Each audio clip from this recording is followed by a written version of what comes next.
In this video we are discussing about logical equivalence. Then तो पढ़ते हैं यहाँ पे लॉजिकल इक्विवेलेंस। तो जो लॉजिकल इक्विवेलेंस है उसका डेफिनेशन क्या है? तो टू स्टेटमेंट्स और proposition are called logically equivalent if the truth value of both the statements are always identicals, है ना। यानी कि जो दो स्टेटमेंट है वो लॉजिकली इक्विवेलेंस तब होगा जब उसका जो ट्रुथ टेबल बनेगा, है ना, उसका जो ट्रुथ टेबल बनेगा उसमें जो एंट्रीज है वो क्या हो, आइडेंटिकली हो, यानी कि इक्वल हो, है ना। In other words two statements are called logically equivalent if when either or it's true the other it's true and when either is false the other is false. अगर एक सही है तो दूसरा भी सही होना चाहिए, एक गलत है तो दूसरा भी गलत होना चाहिए फ्रेंड्स। तो इसको हम एक उदाहरण के माध्यम से समझते हैं। उदाहरण देखने से पहले, है ना, थोड़ा सा इसको देख लेते हैं कि इफ टू स्टेटमेंट्स पी और क्यू, यहाँ पे पी और क्यू क्या है, दो स्टेटमेंट्स है ना, लॉजिकली इक्विवेलेंट। ये लॉजिकली इक्विवेलेंट कब होगा?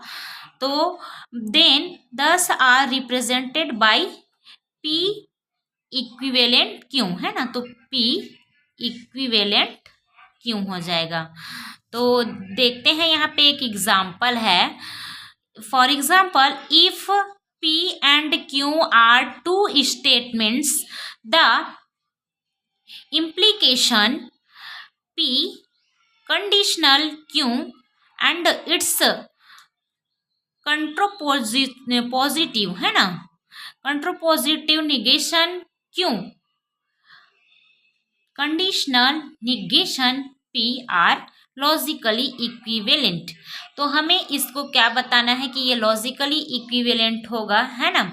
तो इसके लिए हम ट्रुथ टेबल बनाएंगे। तो ट्रुथ टेबल जिसकी यहाँ पे बना है आप देख ही पा रहे हैं। तो P और Q क्या है, हमारे पास दो एलिमेंट है।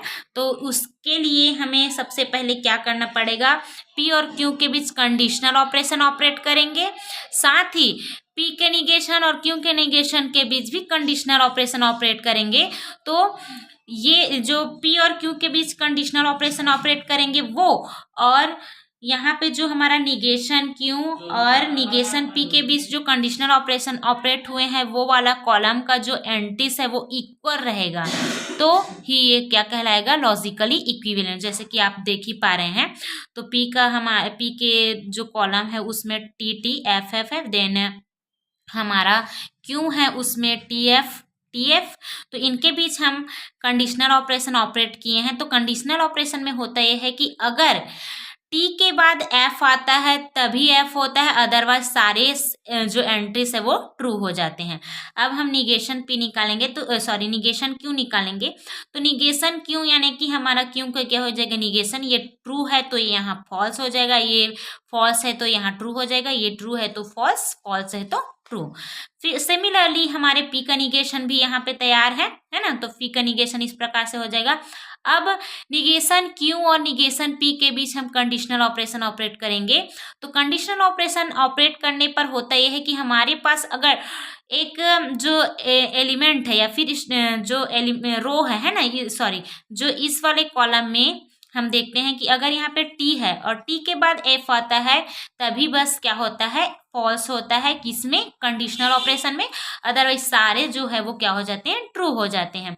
तो आप देख ही पा रहे हैं। अब हम एनालिसिस करते हैं कॉलम नंबर 3 को और कॉलम नंबर 6 को। तो जैसे कि आप देख ही पा रहे हैं कि कॉलम नंबर 3 और कॉलम नंबर जो 6 है उसमें सारे एंट्रीज जो क्या है वो सिमिलर है ना। तो इसके बाद हम कह सकते हैं कि the entries of 3rd and 6th column are identical, है ना। ये जो क्या है वो आइडेंटिकल है। So hence P conditional Q and negation Q conditional negation P are logically equivalents. So friends ये जो है वो हमारा लॉजिकली इक्विवेलेंस का उदाहरण था, और ऐसे ही हम नेक्स्ट वीडियो में और बात करेंगे आगे के जो हमारा डिस्क्रीट मैथमेटिक्स है उसके बारे में।